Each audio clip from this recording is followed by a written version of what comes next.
जिन मेरे प्यारे दोस्तों, सामर्थ्य एकेडमी की यूट्यूब प्लेटफॉर्म पर आप सबका स्वागत है। जैसा कि आप सबको पता है, सामर्थ्य एकेडमी ने आने वाले सीजीपीएससी को देखते हुए आप सबके लिए उसका पूरा का पूरा पीवाईक्यू का सीरीज लॉन्च किया है। और उस सीरीज में हमने अभी तक जो करंट अफेयर है, करंट अफेयर में किस तरीके से प्रश्न आए हैं 2012 से लेकर 2023 तक, उसको पूरा का पूरा कवर कर लिया है। और इसके बाद हम स्टार्ट करने जा रहे हैं पॉलिटी, जो सबसे ज्यादा इंपॉर्टेंट होता है हमारे सीजीपीएससी के एग्जाम के लिए। तो हम देखेंगे कि पॉलिटी में किस प्रकार से प्रश्न पूछे जाते थे। 2012 से इसको भी स्टार्ट करेंगे, 12 से 14, फिर धीरे धीरे आगे बढ़ेंगे और आपको ये समझ में आने लग जाएगा कि कौन सा चैप्टर पॉलिटी में आपके लिए सबसे ज्यादा इंपॉर्टेंट है और क्या चीजें, क्या वन लाइनर आपको समझनी है, क्या कॉन्सेप्चुअल चीजें आपको समझनी है, किस चैप्टर से कॉन्सेप्चुअल ज्यादा स्ट्रॉन्ग करना है और किस चैप्टर से वन लाइनर ज्यादा स्ट्रॉन्ग करना है। तो ये चीजें आपको आज की क्लास से बहुत हद तक क्लियर हो जाएगी और इसके बाद आपको अपनी पढ़ाई को और स्पीड से बढ़ा देना है कि जिन चीजों पे फोकस करना है उस पे ज्यादा फोकस रखे और जिन चीजों पे कम ध्यान देना है उसको बस थोड़ा सा पढ़ ले, ताकि आपको अभी एग्जाम में कहीं से भी दिक्कत ना आए। तो आज का क्लास स्टार्ट करने से पहले जो भी हमारे चैनल से पहली बार जुड़ रहे हैं वो क्या करेंगे, हमारे चैनल को सब्सक्राइब कर ले और नोटिफिकेशन बेल को दबा ले, जिससे हमारे जो भी क्लास आएंगे आपको समय पर खबर मिल जाएगी। ठीक है, तो आज की क्लास स्टार्ट करते हैं। तो आज हम 2012 से लेकर 2014 तक का पूरा प्रीवियस ईयर देखेंगे सीजीपीएससी में जो आया हुआ है। और अभी भी देखो, जैसे कि अब पहला क्वेश्चन ही देखो, क्या कह रहा है पहला क्वेश्चन, निम्न में से संविधान के किस भाग को सामान्य बहुमत से संशोधित नहीं कर सकते। तो यह प्रश्न आपका हमेशा वैलिड रहेगा। जैसे करंट अफेयर में क्या होता है वो उसके बाद नहीं आने वाला, लेकिन यह हमेशा आएगा।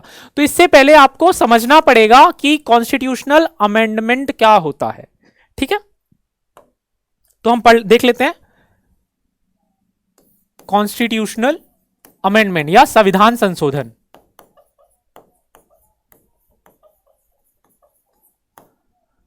ठीक है, तो ये तीन प्रकार से आपके कॉन्स्टिट्यूशनल अमेंडमेंट होते हैं।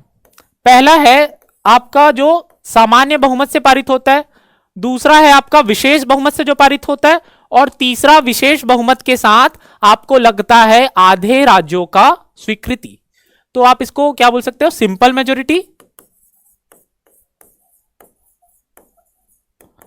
उसके बाद स्पेशल मेजोरिटी। अब देखो, स्पेशल या फिर विशेष बहुमत का आपको डेफिनेशन भी पता होना चाहिए कि विशेष बहुमत से हमारा मतलब क्या है। स्पेशल मेजोरिटी प्लस आपका आधे राज्यों का स्वीकृति। तो आपका स्पेशल मेजोरिटी क्या है, जैसे कि आपके लोकसभा में जितने भी सांसद हैं, मान लेते हैं कि हमको आसानी पड़े उसके लिए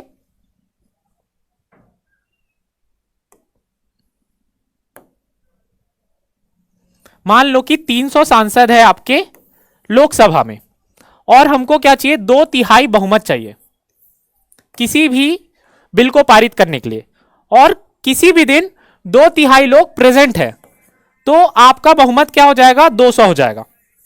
तो 200 लोग रहेंगे तो आपका क्या हो जाएगा, यह बिल पारित हो जाएगा। ठीक है, अब देखो, अब इसके सिवा 2/3 बहुमत के सिवा स्पेशल मेजोरिटी क्या होता है कि आधे से ज्यादा सदस्यों का बहुमत।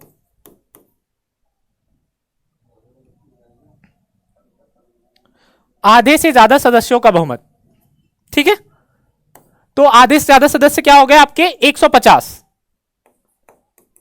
150 लोगों का अगर बहुमत रहेगा और 2/3 भी हो रहा है, तभी क्या होगा, आपका ये बिल पारित होगा। ये तो आपको आसान लग रहा है, लेकिन मान लो किसी दिन सिर्फ और सिर्फ 210 लोग प्रेजेंट है। ठीक है, सिर्फ और सिर्फ 210 लोग प्रेजेंट है, तो इसका आपका क्या हो जाएगा, 1/3 कितना हो जाएगा, 70 हो जाएगा, और 2/3 कितना हो जाएगा, 140। ठीक है, अगर 210 लोग प्रेजेंट है, उसका 2/3 कितना होता है, 140। लेकिन आपका टोटल स्ट्रेंथ कितना है, 300, और 300 का आधा होता है 150। तो अब क्या, ये 2/3 होते हुए भी ये बिल पारित नहीं होगा।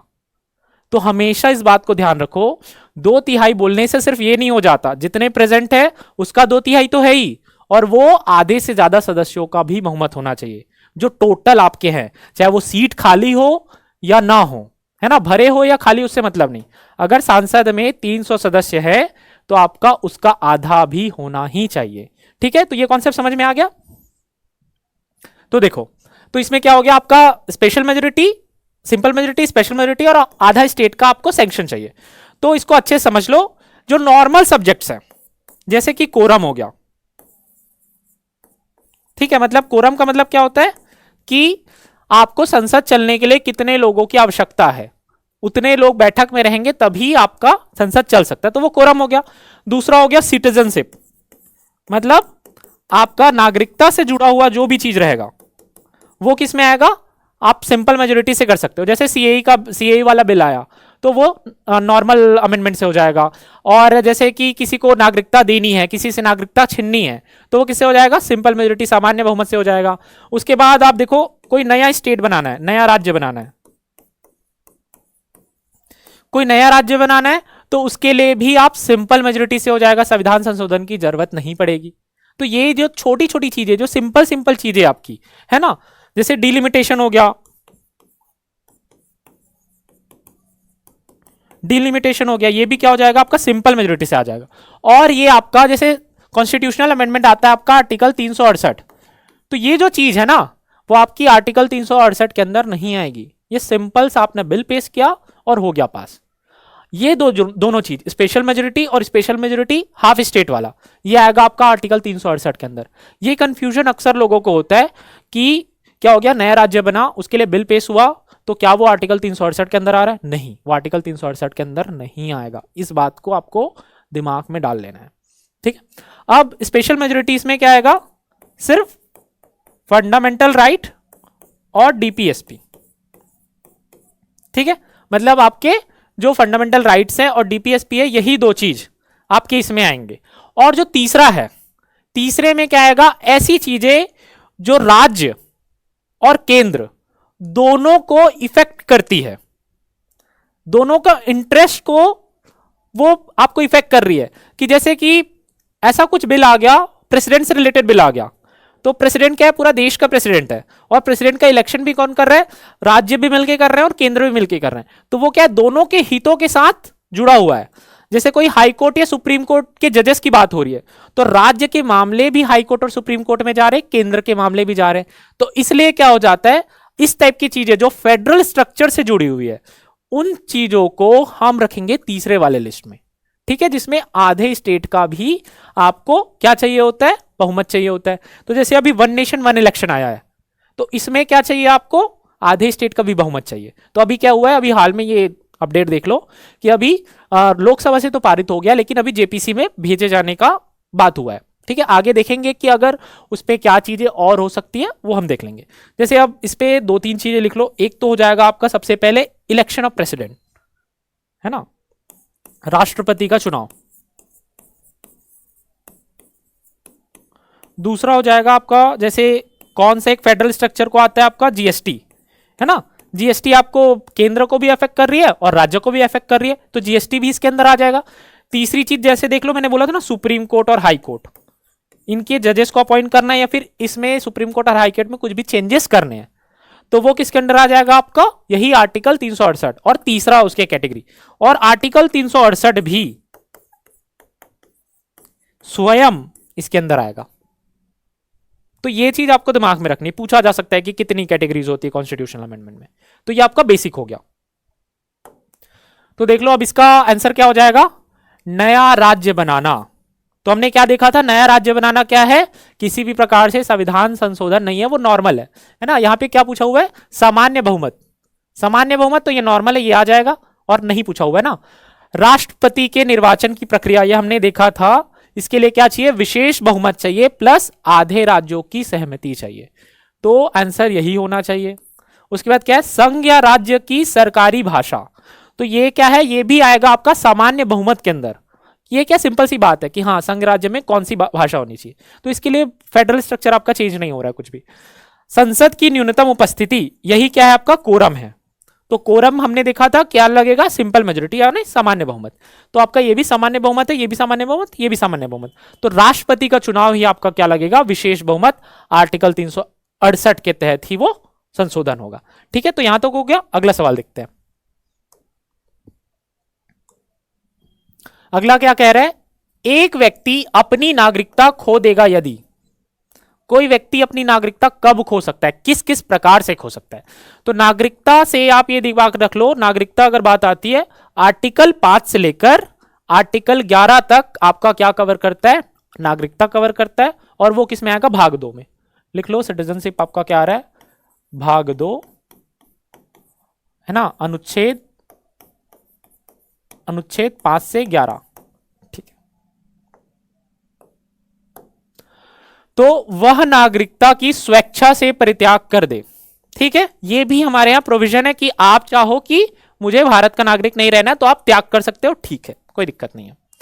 सरकार उसकी नागरिकता वापस ले ले, ये भी ठीक है। ऐसा लगा कि वो टेररिस्ट एक्टिविटी में है, या फिर वो देश के लिए एंटी नेशनल काम कर रहा है, या फिर सरकार को लगा कि ये ठीक व्यक्ति नहीं है हमारे देश के लिए, तो क्या करेगी सरकार, वो नागरिकता ले लेगी। अब देखो, वह स्वेच्छा से अन्य देश की नागरिकता ले ले, तो यहीं पे कॉन्सेप्ट आता है सिंगल सिटीजनशिप का, एकल नागरिकता का, कि आप अगर भारत के नागरिक हैं तो आप किसी और देश के नागरिक नहीं रह सकते हैं, और अगर आप किसी और देश के नागरिक बन गए तो स्वयं ही भारत की नागरिकता आपकी समाप्त हो जाएगी।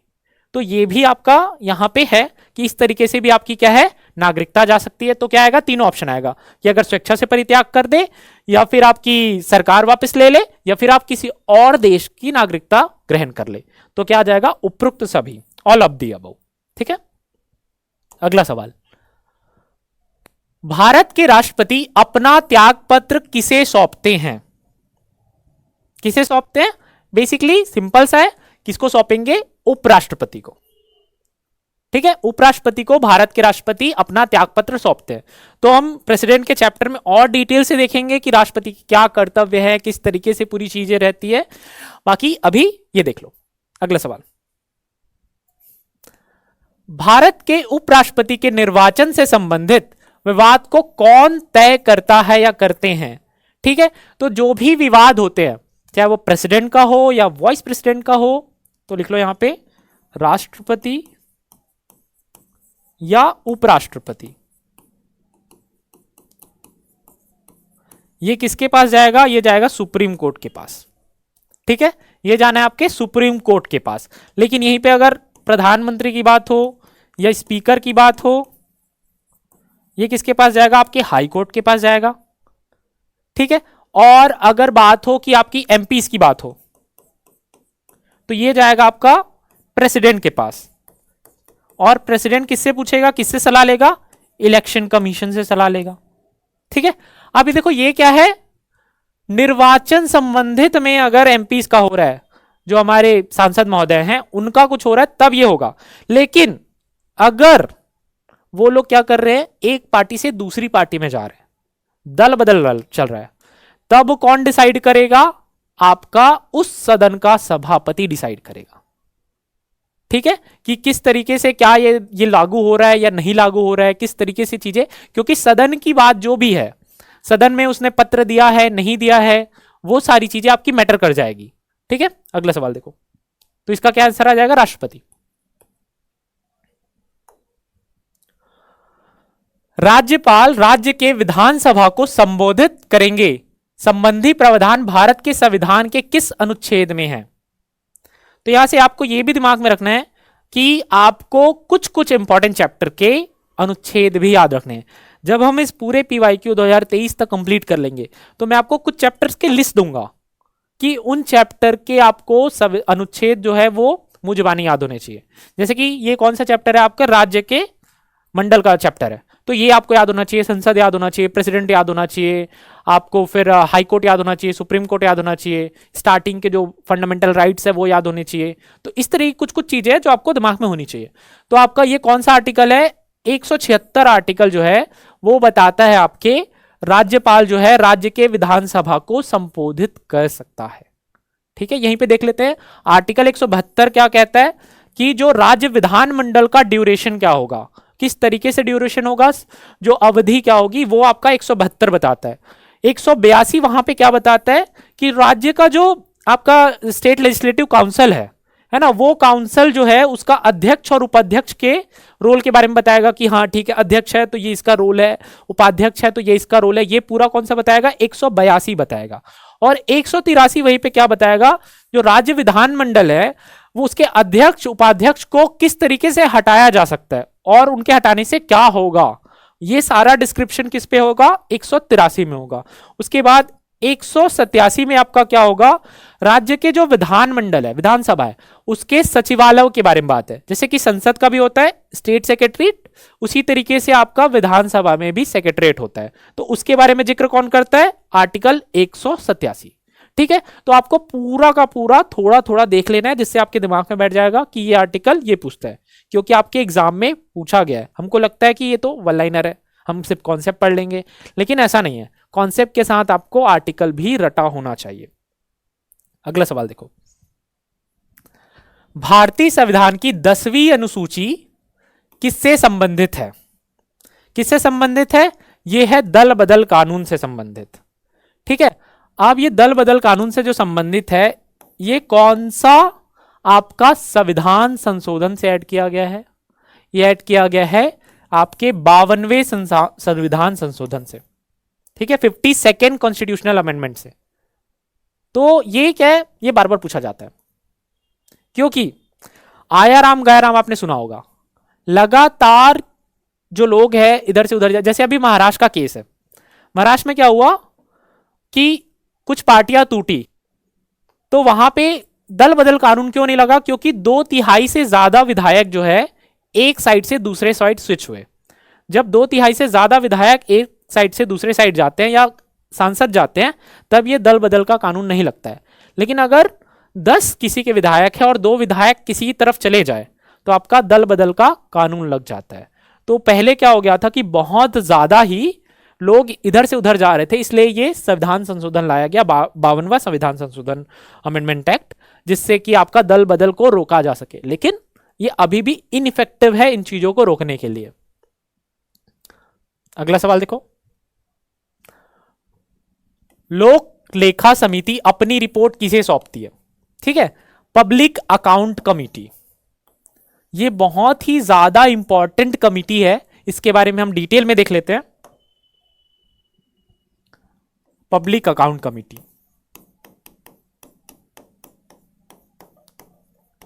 देखो कमिटी 2 प्रकार की होती है जो पार्लियामेंट्री कमिटीज है, एक तो होती है परमानेंट और एक होता है आपका टेम्पररी। तो जो पब्लिक अकाउंट कमिटी है ना, ये परमानेंट कमिटी है और ये टॉप के 3 कमिटीज में आती है पब्लिक अकाउंट कमिटी, है ना, क्योंकि इसका जो काम है वो बहुत ज्यादा इंपॉर्टेंट है। और ये जो कमिटी है आपके आजादी से पहले बनी हुई है, 1921 में इसका फॉर्मेशन हुआ पब्लिक अकाउंट कमिटी का। और ये किसके तहत फॉर्मेशन हुआ, गवर्नमेंट ऑफ इंडिया एक्ट 1919 जो था उसके तहत पब्लिक अकाउंट कमिटी बनी है। इसमें टोटल कितने सदस्य होते हैं ये भी याद रख लो, सदस्य आपके होते हैं 22 सदस्य। 15 जो सदस्य हैं आपके होंगे लोकसभा से और 7 सदस्य जो होंगे राज्यसभा से, राज्यसभा से। ठीक है, अब इनका जो मेंबर्स है उनका जो निर्वाचन होता है,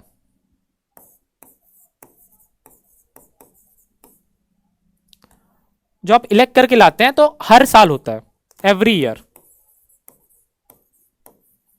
ठीक है, और वोटिंग होती है, प्रोपोर्शनल वोटिंग होती है। जिस तरीके से आपकी राज्यसभा के सदस्यों को चुनने के लिए वोटिंग होती है, उसी प्रकार इनको चुनने के लिए भी हर साल वोटिंग होती है। ठीक है, तो इस बात को भी दिमाग में रखना है कि ये हर साल बदले जाते हैं ये लोग। ठीक है, ऐसा नहीं है कि ये एक बार आ गए तो 5 साल तक रहेंगे, ऐसा कुछ नहीं।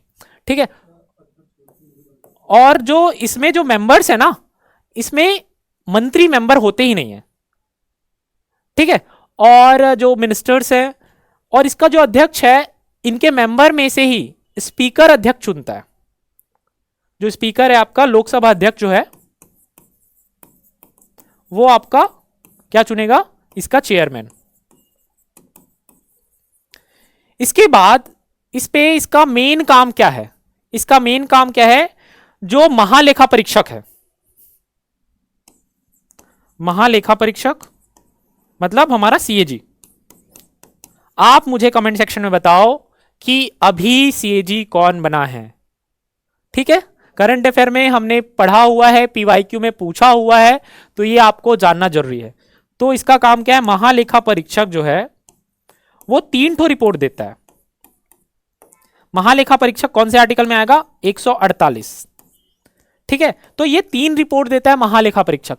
इन तीनों रिपोर्ट जो महालेखा परीक्षक ने दिया है उसको एग्जामिन करना, उसकी जांच करना, यह मुख्य काम है इस पब्लिक अकाउंट कमेटी का।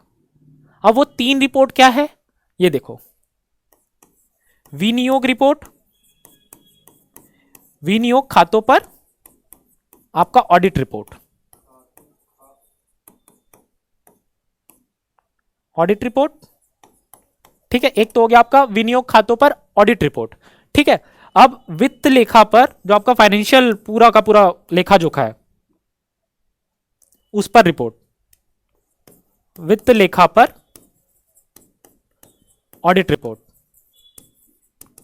उसके बाद लास्ट आपका आ जाता है जो पब्लिक अंडरटेकिंग है ना, पब्लिक अंडरटेकिंग जो आपके पीएसयूज है उनका जो रिपोर्ट बनाया होता है उसका ऑडिट रिपोर्ट ये भी एग्जामिन करता है। तो पीएसयूज के जो रिपोर्ट है उसको क्या कहेंगे? सार्वजनिक उपक्रम, सार्वजनिक उपक्रम पर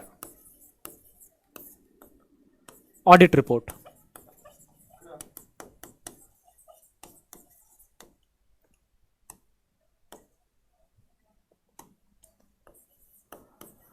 ठीक है, सार्वजनिक उपक्रम पर ऑडिट रिपोर्ट। तो ये 3 रिपोर्ट देता है कैग, और इसको आपको दिमाग में रखना है क्योंकि पूछा जा सकता है कि कैग इनमें से कौन सा रिपोर्ट देता है, इनमें से कौन सा नहीं देता है, और इनका एग्जामिन कौन करता है? Public account committee.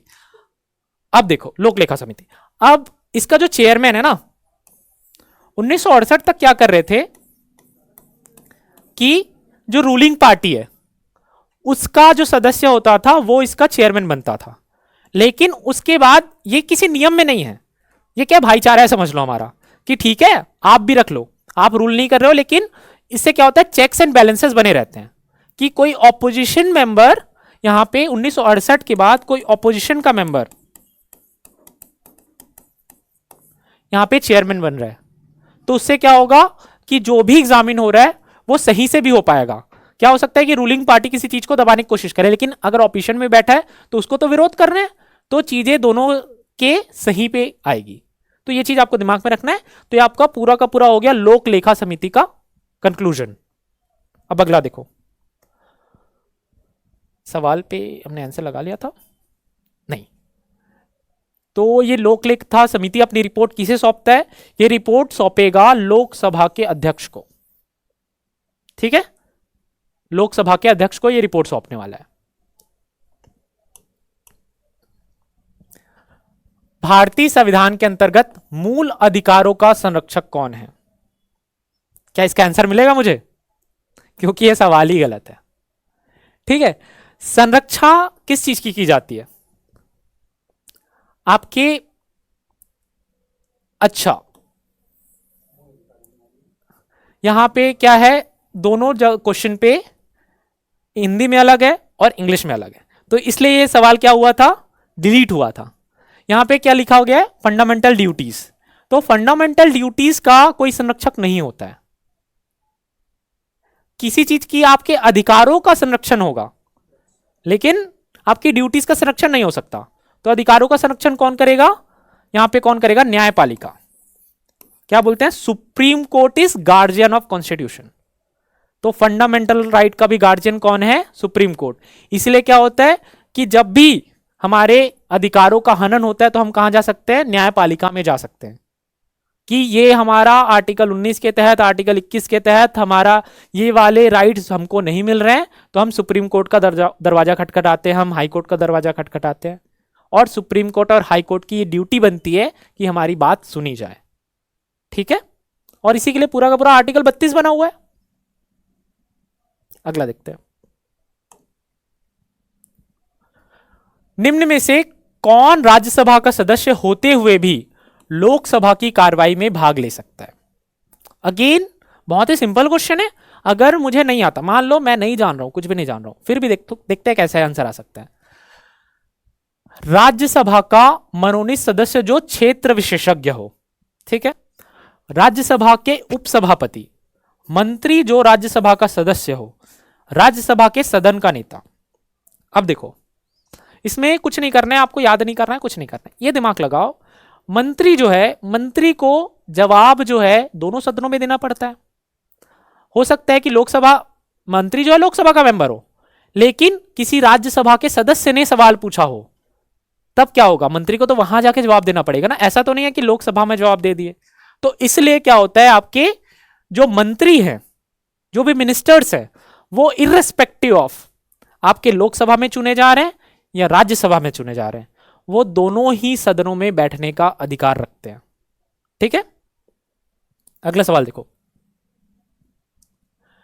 निम्नलिखित में से किस राज्य में विधायिका का दूसरा सदन, ये थोड़ा सा प्रिंटिंग मिस्टेक हो गया है, सदन नहीं है।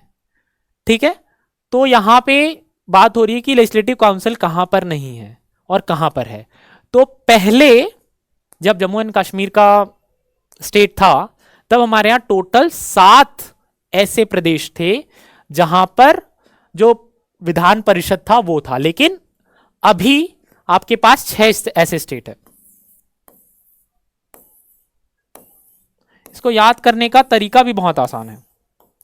ठीक है, 2 स्टेट तो ऐसे हैं जो आपस में जुड़े हुए हैं और आपको फिर 2 ही नाम याद रखने हैं। पहला हो जाता है आप यूपी, यूपी के साथ में आप क्या बोलते हो, बिहार। ठीक है, उसके बाद एक रख लो महाराष्ट्र, उसके बाद 3 हो गए। चौथा देखो आपका आंध्र प्रदेश के साथ आप क्या बोलते हो, तेलंगाना। और एक और स्टेट रख लो कर्नाटका। तो ये हो गया पूरे के पूरे 6 स्टेट आपके। ठीक है, 6 स्टेट हो गए। अब इस 6 स्टेट से आपको समझ में आ जाना है, बाकी यहां पे जो ऑप्शन दिया है तमिलनाडु, ये इसका उत्तर है। लेकिन तमिलनाडु में भी 1986 तक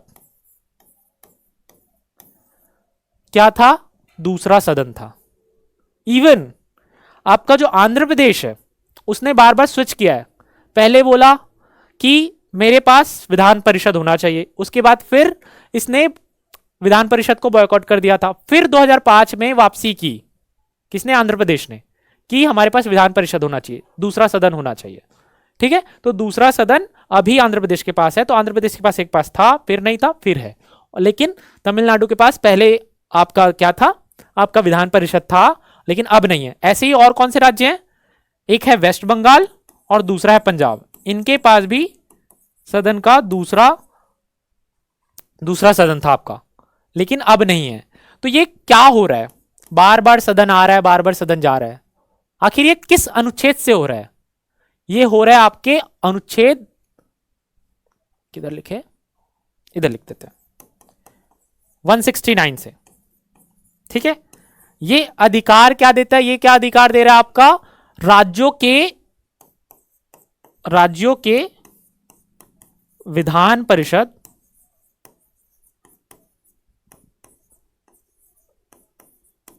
के गठन और उन्मूलन का। ठीक है, तो देखो आंध्र प्रदेश ने फिर गठन किया, तमिलनाडु ने गठन किया और उन्मूलन किया। तो ये किससे हो रहा है, आर्टिकल 169 से हो रहा है।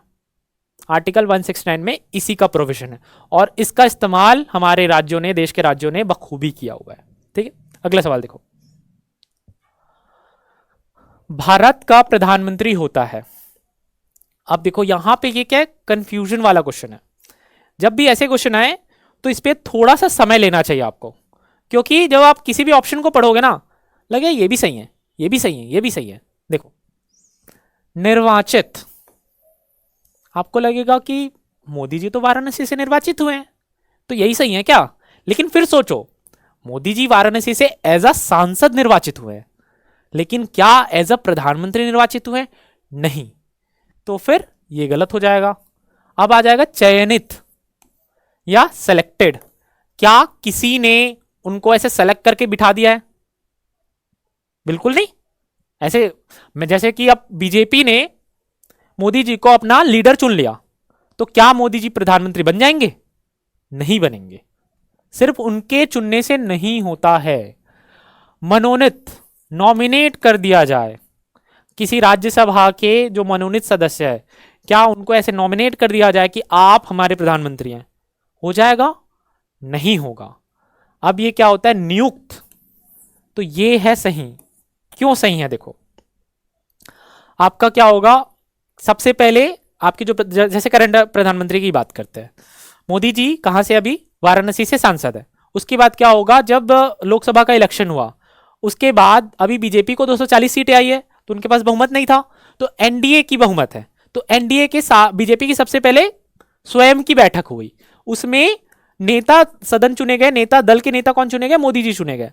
उसके बाद एनडीए की साथ में बैठक हुई, उसमें नेता कौन चुने गए कि मोदी जी हमारे इस एनडीए के नेता है। उसके बाद एनडीए के जितने भी सदस्य हैं उनका समर्थन का पत्र किसको दिया गया? राष्ट्रपति महोदय को दिया गया, कि राष्ट्रपति महोदय को यह विश्वास दिलाया गया कि हमारे पास 272 का आंकड़ा है। उसके बाद राष्ट्रपति महोदय ने मोदी जी को इनवाइट किया और एज अ प्रधानमंत्री आप शपथ ले सकते हो। तो क्या हुआ है कि मोदी जी को राष्ट्रपति महोदय ने नियुक्त किया है, अपॉइंट किया है। तो इसका आंसर क्या आ जाएगा? नियुक्त आ जाएगा, अपॉइंटेड आ जाएगा। ठीक है, तो ये क्या थोड़ा सा कंफ्यूजन वाला है। अगर थोड़ा सा थोड़ा थोड़ा हर चीज हर ऑप्शन में थोड़ा सोचोगे तो आंसर तक पहुंच जाओगे। ठीक है, अगला सवाल, भारत के महान्यायवादी को कैसे नियुक्त किया जाता है? महान्यायवादी कौन है? महान्यायवादी आपके जो है, आपके जितना भी सरकार का लीगल मैटर होता है वो सारा कौन देखता है? महान्यायवादी। ये कौन से आर्टिकल में आएंगे? आर्टिकल अनुच्छेद 76 में। ठीक है, भारत के महान्यायवादी को हम अनुच्छेद 76 में डील करते हैं। अब देखो इनकी क्या होना चाहिए, क्या क्राइटेरिया होना चाहिए, किस इंसान को महान्यायवादी बनाया जा सकता है? तो सिंपल सा आंसर होगा, जो सुप्रीम कोर्ट के जज बनने के लायक हो उसको महान्यायवादी बनाया जा सकता है। अब आप बोलोगे सर सुप्रीम कोर्ट का जज कौन बन सकता है? इसके भी 3 क्राइटेरिया है। एससी जज बनने के 3 क्राइटेरिया है। क्या क्राइटेरिया है? पहला, कि वो व्यक्ति या तो 5 साल हाई कोर्ट का जज रहा हो या 10 साल हाई कोर्ट का वकील रहा हो। तीसरा बहुत इंटरेस्टिंग है, राष्ट्रपति की नजर में वो कोई न्यायिक जानकार हो। अभी उसके लिए कोई क्वालिफिकेशन नहीं है, सिर्फ और सिर्फ राष्ट्रपति की नजर में वो न्यायिक जानकार होना चाहिए। राष्ट्रपति महोदय की नजर में वो न्यायिक जानकार हो।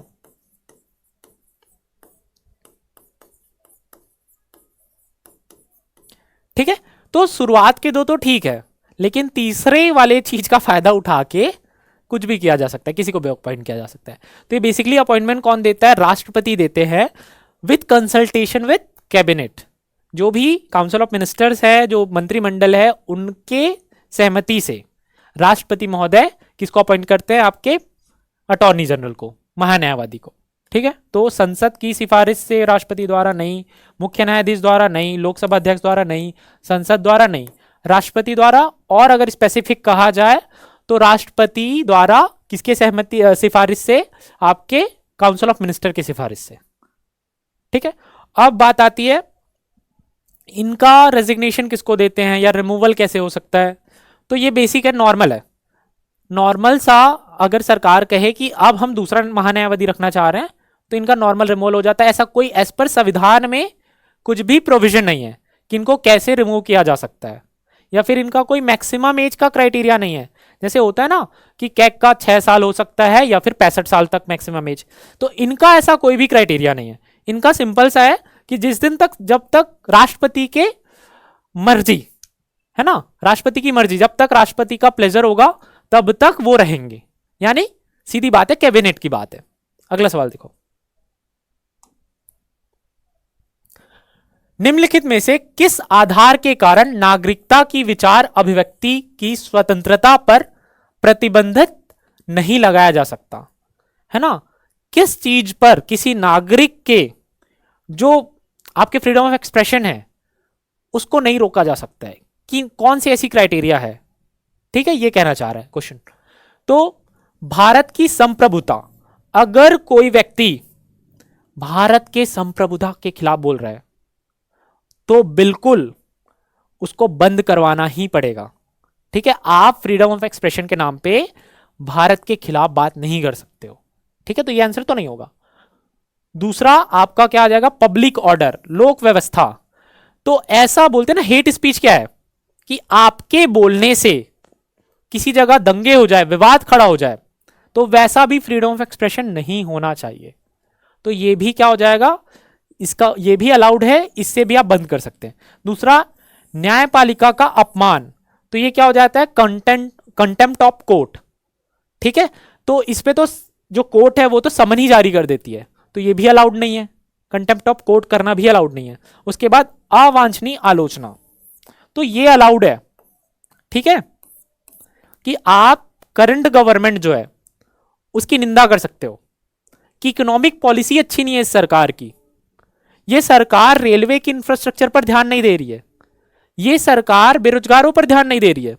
ऐसे रोज कितना ही सरकार की आलोचना करते हैं कि इतने पोस्ट निकलने चाहिए, अभी तक इतने पोस्ट क्यों नहीं निकले हैं। ये आलोचना ही तो है सरकार की, और क्या है। सरकार को इस एरिया पे काम करना चाहिए, ये सारी बातें हम कहते हैं ना, तो ये सारी आलोचना है, लेकिन इससे किसी को कोई नोटिस नहीं आता।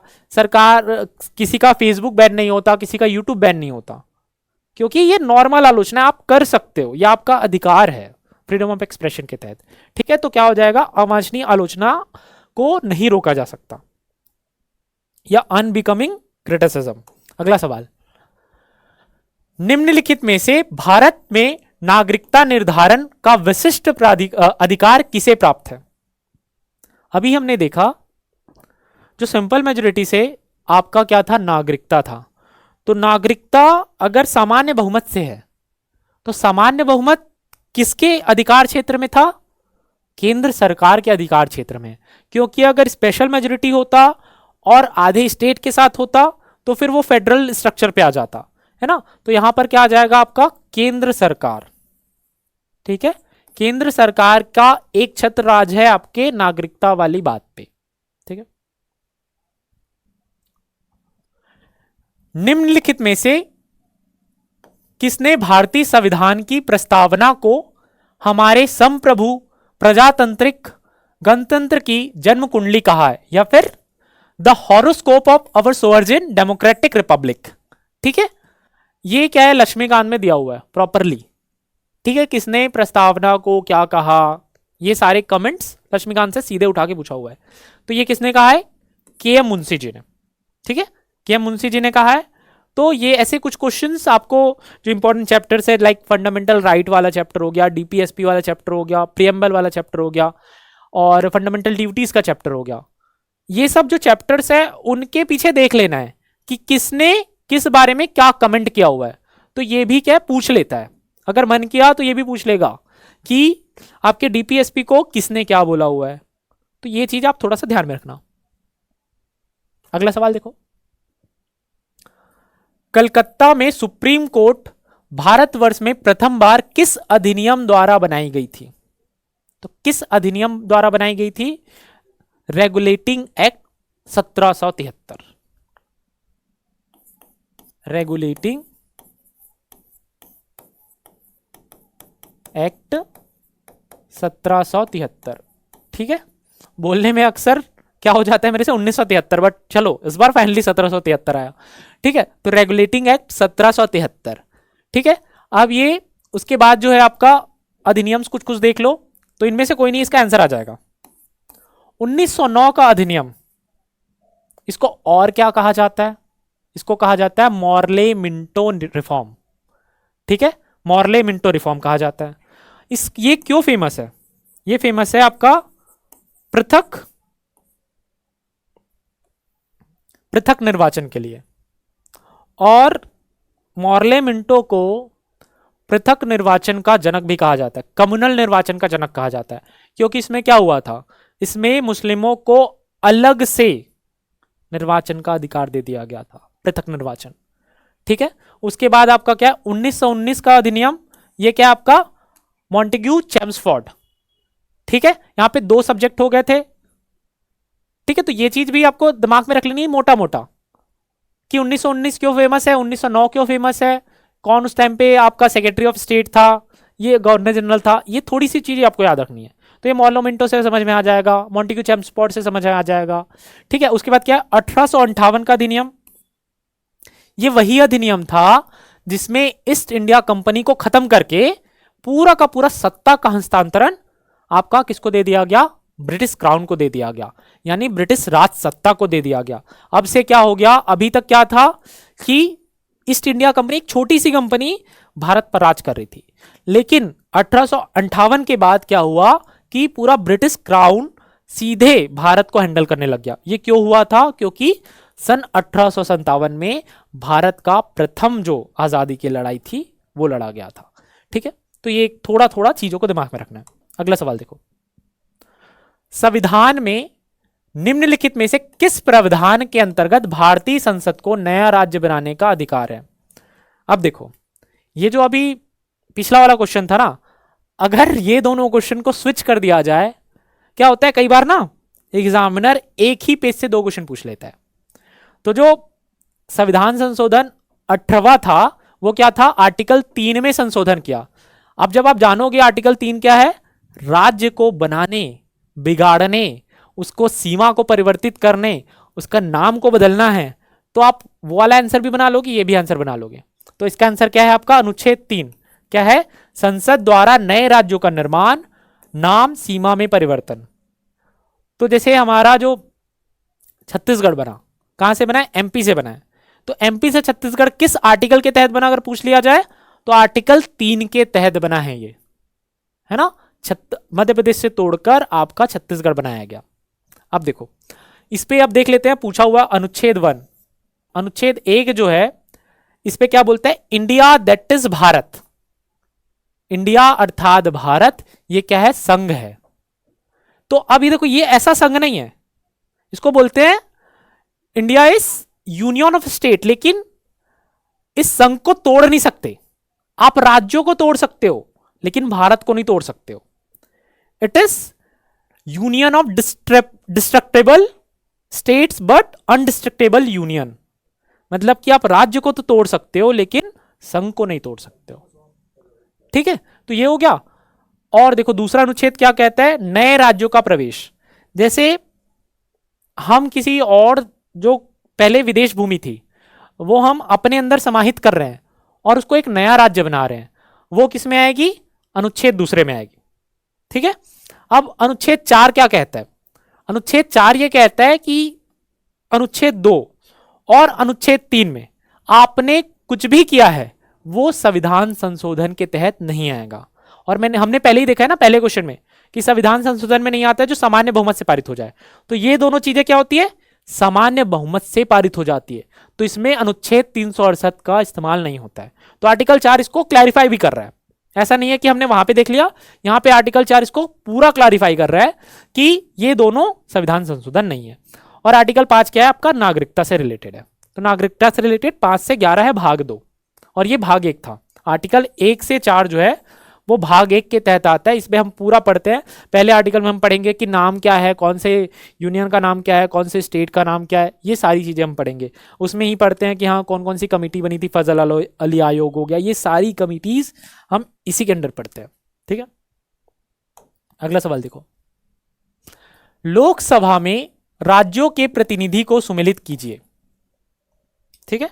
तो लोकसभा में कौन से राज्य से कितने प्रतिनिधि हैं इसको हमको सुमेलित करना है। तो सबसे पहले हम देखते हैं आसान कौन सा है हमारे लिए, आसान है हमारा खुद का राज्य छत्तीसगढ़। तो ये सबको पता है छत्तीसगढ़ में कितने हैं, 11 है। तो देखते हैं 4 का बी, 4 कहाँ है, बी में 4, 3 ऑप्शन में। तो देखो एग्जामिनर ने सोचा कि हाँ बच्चों को छत्तीसगढ़ को तो पता ही है, तो 4 का बी 3 में रख दिए। अब चलते हैं पड़ोस वाले राज्य में, महाराष्ट्र। तो महाराष्ट्र में सेकेंड हाईएस्ट है, कितना है, 48 है। तो 3 का ए, तो ए में चलते हैं 3, देखो आ गया आंसर हमारा, ठीक है। डी ऑप्शन हमारा करेक्ट है। लेकिन फिर से और देख लेते हैं, इसके बाद आ जाएगा हमारा पश्चिम बंगाल। पश्चिम बंगाल में है 42, 5 का डी में 5, ठीक है। उसके बाद हमारा आ जाएगा तमिलनाडु। तमिलनाडु में आपका कितना आ जाएगा, तमिलनाडु में आपका आ जाएगा 39, ठीक है। उसके बाद आंध्र प्रदेश 25। तो ये आपका पूरा का पूरा डाटा हो गया। अगर पूछा जाए हाईएस्ट किस में है, हाईएस्ट किस में है, 80 सांसद आपके कहां से आते हैं, उत्तर प्रदेश से आते हैं। तो उत्तर प्रदेश ही ऐसा राज्य है जहां से सबसे ज्यादा प्रधानमंत्री निकले हैं। इसका रीजन भी आप समझ गए होंगे क्यों सबसे ज्यादा प्रधानमंत्री निकले हैं, क्योंकि ये इकलौता राज्य, अगर यहां से प्रधानमंत्री खड़े हो रहे हैं तो यहां से ज्यादा सपोर्ट आएगा। जैसे प्रधानमंत्री मोदी जी भी आते तो गुजरात से हैं, लेकिन उनका जो संसदीय क्षेत्र है वो कहां है, वाराणसी है, ठीक है। तो आपका डी ऑप्शन आ जाएगा करेक्ट। अगला सवाल देखो, निम्नलिखित में से कौन सी राष्ट्रपति की स्वविवेकी शक्ति है, मतलब जिसमें मंत्री परिषद से सलाह नहीं लेते हैं राष्ट्रपति जी, ठीक है। तो वो कौन सा है। तो अब देखो कुछ इस पे क्या करते हैं हम लोग, पता है, जो गलत ऑप्शन है हमको पता है कि ये गलत होगा, वहां से काटना चालू करते हैं। मैं तो ऐसे ही करता हूं। तो सबसे पहले देखो, मंत्री परिषद की नियुक्ति, न्यायाधीशों की नियुक्ति, तो न्यायाधीशों की नियुक्ति तो राष्ट्रपति जी नहीं करते हैं, ये तो सलाह से ही होता है। तो इसको काटो, जिसमें भी 7th ऑप्शन है, तो बी और सी कट गया हमारा, ठीक है। उसके बाद क्षमा प्रदान करना, पार्डन का जो अधिकार है, ये भी कंसल्टेशन से होता है, तो ये भी काटो। चौथा किसमें, एक, देखो ये हमारा आंसर आ गया, लास्ट ऑप्शन आ गया, लेकिन और कटेगा यहां से। मंत्री परिषद की नियुक्ति, तो मंत्री परिषद की नियुक्ति कौन करता है, राष्ट्रपति जी करते हैं, लेकिन किसके सलाह से करते हैं, प्रधानमंत्री जिसको चाहेंगे उसको मंत्री बना दिया जाएगा। राष्ट्रपति का यहां पे कोई भी अधिकार नहीं होता, वो सिर्फ और सिर्फ नाम दिया जाता है राष्ट्रपति महोदय को कि इनको मंत्री बनाना है। तो ये भी नहीं आएगा, आपका स्वविवेकी शक्ति नहीं है, क्षमा प्रदान भी नहीं है, और आपका न्यायाधीश वाला भी नहीं है। उसके बाद आपका तो कौन कौन सा है, विधेयक को आपत्तियों सहित वापस भेजना, ठीक है। यहां पे स्पेशल पावर्स है, वीटो पावर्स है, पॉकेट वीटो है, एब्सोल्यूट वीटो है ना। जब राष्ट्रपति का चैप्टर पढ़ेंगे ये पूरा वीटो पावर हम डिटेल में पढ़ेंगे कि किस तरीके के वीटो पावर्स है। और तो वीटो पावर्स है, और विधेयक को रोक कर रखना ये भी राष्ट्रपति का पावर है। मान लो वीटो पावर है, तो यहां से कैसे स्वविवेकी हो जाएगा ये समझा देता हूं आपको। क्या हो जाता है कि बिल जो है वो सरकार ही ला रही है, लेकिन अगर वीटो पावर दिया गया राष्ट्रपति को, तो सरकार तो नहीं चाहेगी ना कि बिल को रोका जाए, ये तो स्वविवेक से ही करेंगे कि हमको लग रहा है कि ये बिल सही नहीं है इसलिए रोका गया है। तो यहां पे स्वविवेक का इस्तेमाल हो जाएगा इन दोनों पे। तो आपका क्या आ जाएगा, 2, 3 और 6, संसद को संदेश भेजना, ठीक है। और क्या बच गया हमारा, संयुक्त अधिवेशन की अधिसूचना जारी करना, ठीक है। जारी जरूर करते हैं राष्ट्रपति, लेकिन इसका कौन इंफॉर्मेशन देता है, जो पार्लियामेंट्री मिनिस्टर होता है, जो पार्लियामेंट्री मिनिस्टर है वो कंसल्टेशन करते हैं किसके साथ, आपके काउंसिल ऑफ मिनिस्टर के साथ, प्रधानमंत्री जी के साथ, और वो लोग डिसाइड करते हैं कि कब संसद का सत्र बुलाना है। उसके बाद राष्ट्रपति जी को बताया जाता है और राष्ट्रपति जी फिर उसके अकॉर्डिंगली इसकी अधिसूचना जारी कर देते हैं।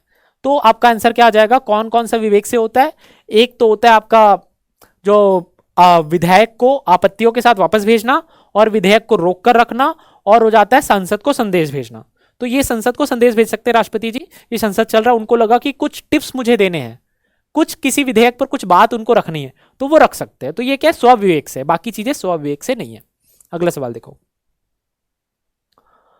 अगला सवाल है तारांकित प्रश्न के विषय में क्या सही है। अब देखो क्या होता है, संसद में एक होता है प्रश्नकाल, 1 घंटे का प्रश्नकाल होता है। तो उस प्रश्नकाल में 3 प्रकार के प्रश्न पूछे जा सकते हैं, ठीक है। तो अगले स्लाइड में देख लेते हैं। प्रश्नकाल, इस प्रश्नकाल में 3 प्रकार के प्रश्न पूछे जाएंगे। एक होता है तारांकित प्रश्न, और एक होता है अतारांकित प्रश्न, और एक होता है अल्प सूचना, या फिर इसको बोलोगे स्टार्ड क्वेश्चन, इसको बोलोगे अनस्टार्ड क्वेश्चन, इसको बोलोगे शॉर्ट नोटिस, ठीक है। तो ये 3 प्रकार के आपके प्रश्न हैं। तो 3 प्रकार के प्रश्न है, तो आपको क्या पूछा हुआ था, उत्तर मौखिक में दिए जाते हैं, अच्छा तार्किक के बारे में पूछा गया है, उत्तर लिखित में दिए जाते हैं, उत्तर पूरक प्रश्न पूछे जाते हैं, पूरक प्रश्न नहीं पूछे जाते, उत्तर पर बहस की जा सकती है, उत्तर पर स्पीकर का नियंत्रण रहता है। ठीक है, तो ये सवाल पूछे गए आपके। तो तार्किक में 2 होता है, उत्तर जो है वो मौखिक में होता है, ठीक है, और पूरक प्रश्न इसमें पूछे जा सकते हैं तार्किक में। स्टार्ड में, अनस्टार्ड में देखो उत्तर जो है वो होता है लिखित में। ठीक है, अब देखो मौखिक में है तो आप, जैसे मैं कुछ बोल रहा हूं, मैं आपको कुछ बता रहा हूं, लाइव सेशन चल रहा है, तो आपने क्या किया, कमेंट कर दिया और पूछ लिया। लेकिन अगर मैं आपको नोट्स दे रहा हूं, उसके बाद कनेक्शन टूट जाता है, तो आप पूछ नहीं सकते हो, पूछ तो पहले सकते हो लेकिन वो क्वेश्चन में नहीं आएगा। ठीक है, तो यहां पे पूरक प्रश्न जो है, पूरक प्रश्न जो है वो नहीं पूछे जाते हैं। ठीक है, अब देखो अल्प सूचना, अल्प सूचना क्या है, 10 दिन का शॉर्ट नोटिस देना पड़ता है, 10 दिन पहले नोटिस देना पड़ता है, और इसका जवाब भी आपको मौखिक में मिलता है, इसका जवाब आपको मिलेगा मौखिक में। ठीक है, तो अब यहां से आपको समझ में आ गया होगा इसका उत्तर क्या होगा, उत्तर मौखिक में दिए जाते हैं और पूरक प्रश्न पूछे जा सकते हैं। तो कौन सा हो जाएगा, 1 और 3, 1 और 3, बी ऑप्शन करेक्ट हो जाएगा। और यहीं पे अनस्टार्ट क्वेश्चन होता है तो उत्तर लिखित में दिए जाते और पूरक प्रश्न नहीं पूछे जाते, ये इसका आंसर हो जाता। अगला सवाल देखो, योजना आयोग की स्थान पर नीति आयोग का गठन कब हुआ। ये मैंने पहले भी करंट अफेयर के क्लास में भी बताया था कि कब हुआ था, ये हुआ था 1 जनवरी 2015 को। ठीक है, अभी नीति आयोग ही मेन बॉडी है जो इस देश में किस तरीके की पॉलिसी चलेगी उसका पूरा का पूरा निर्धारण करती है, ये मेन थिंक टैंक बॉडी है। अगला सवाल देखो, प्रधानमंत्रियों को उनके कार्यकाल के साथ सुमेलित कीजिए। अब आप देखोगे, मैंने बताया था ना यूपी से ज्यादातर प्रधानमंत्री आते हैं, तो दिखेगा पूरे के पूरे यूपी के प्रधानमंत्री का जलवा। ठीक है, अब चंद्रशेखर, अटल बिहारी वाजपेयी, विश्व प्रताप, ये तीनों के तीनों कहां से हैं, यूपी से हैं। ठीक है, देखते हैं, सबसे पहले सबसे आसान देख लेते हैं। तो अटल बिहारी वाजपेयी जी कब से कब तक प्रधानमंत्री थे, आपको क्या याद करना है कि आपको बोलते हैं छत्तीसगढ़ किसने बनाया। अभी बीजेपी का नारा था ना, हमने ही बनाया, हम ही सवारेंगे। क्यों नारा था, क्योंकि किसने बनाया था, अटल बिहारी वाजपेयी जी ने बनाया था, सन 2000 में हमारा बना था। तो उस टर्म पीरियड में कौन रहा होगा, अटल बिहारी वाजपेयी। तो क्या टर्म है, 1999 से लेकर 2004 तक। ठीक है, तो 3 का आ जाएगा ए में देखो 3, देखो ये ऑप्शन आपका हो जाएगा करेक्ट। ठीक है, अब देखते हैं दूसरा। अब वीपी सिंह, विश्वनाथ प्रताप सिंह, इनका नाम क्यों बहुत ज्यादा फेमस है, इनका नाम इसलिए फेमस है क्योंकि उस समय पे हुआ था रिजर्वेशन, ओबीसी रिजर्वेशन। ठीक है, ओबीसी रिजर्वेशन के लिए इनको क्रेडिट दिया जाता है। तो ये हो जाएंगे विश्वनाथ प्रताप सिंह 89 और 90, मतलब बी में, बी में 5 आना चाहिए, यहाँ पे ऑप्शन में कुछ गड़बड़ियां हैं। ठीक है, देखते हैं, थोड़ा उल्टा चल लेते हैं, आई के गुजराल पे चले जाते हैं। तो आई के गुजराल जो है, अटल बिहारी वाजपेयी जी के जस्ट पहले थे। तो जस्ट पहले कौन सा हो जाएगा, 97 98 पे आई के गुजराल आ जाएंगे, तो आपका ई में आ जाएगा 4th। ठीक है, उसके बाद देवगौड़ा जो है जस्ट आई के गुजराल से पहले थे, तो देवगौड़ा जस्ट आई के गुजराल से पहले थे, तो 96 97। तो डी में आपका क्या आ जाएगा, 1। नहीं, यहां पे ऑप्शन की सेटिंग में गड़बड़ है। ठीक है, ऑप्शन की सेटिंग में गड़बड़ है यहां पर। तो देखो, इसको बिना ऑप्शन के देख लो, मैं ऐसे बता देता हूं आपको। सबसे पहले आ जाएंगे अटल बिहारी वाजपेयी जी 99 से 2004, उसके बाद फिर आई के गुजराल आपके आ जाएंगे 97 से 98, उसके बाद आपके देवगौड़ा आ जाएंगे 96 से 97, उसके बाद विश्वनाथ प्रताप सिंह 89 से 90 और चंद्रशेखर जी 90 से 91। तो ये पूरा का पूरा क्या है आपका, आपके प्रधानमंत्री जी का पूरा का पूरा टेन्योर है। तो आपको ये भी चीज ध्यान में रखनी है कि प्रधानमंत्री किस तरीके से है, राष्ट्रपति किस तरीके से है, उपराष्ट्रपति, आपको ये तीनों चीजें पूरा का पूरा क्रम के साथ कौन से नंबर के प्रधानमंत्री कौन है, कार्यकाल क्या आ रहा है, ये पूरा का पूरा आपको याद रखना है। ठीक है, इस क्वेश्चन से ये समझ आ रहा है हमको। अगला सवाल देखते हैं। भारत में कुल कितने जिले हैं? ठीक है, ये बहुत फैक्चुअल क्वेश्चन है और मुझे तो याद नहीं रहते हैं। ठीक है, और ऐसे रैंडमली देखा जा सकता है कि कितने जिले हैं। तो अभी जो जिले हैं ना, टोटल 797 जिले हैं। हो सकता है जब 9 फरवरी को आपका पेपर होगा उस दिन तक ये जिले बदल जाए।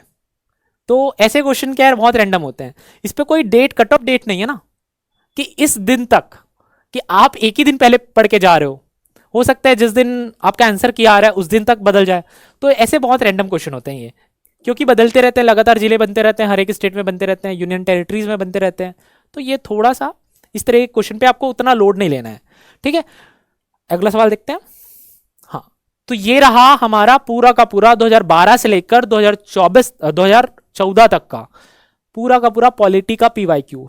इसमें हमने ना सिर्फ पीवाईक्यू देखा, अपितु ये भी देखा कि यहां से किस तरह के कॉन्सेप्ट डिराइव हो रहे हैं और जो आपके लिए जरूरी है और आगे के एग्जाम्स में आ सकते हैं, उतना हम हर एक पीवाईक्यू में कवर करते जाएंगे, कि जिससे आपको थोड़ा सा पीवाईक्यू के साथ रिवीजन भी होता रहे।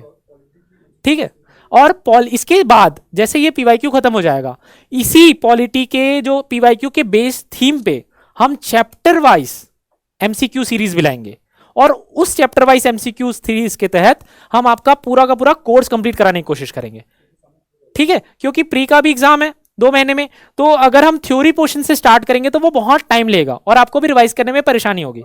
तो बाद में जैसे ही प्री खत्म हो जाता है उसको डिटेल में हम कवर करेंगे, लेकिन अभी प्री तक हम एमसीक्यू के माध्यम से इसको खत्म करने की कोशिश करेंगे।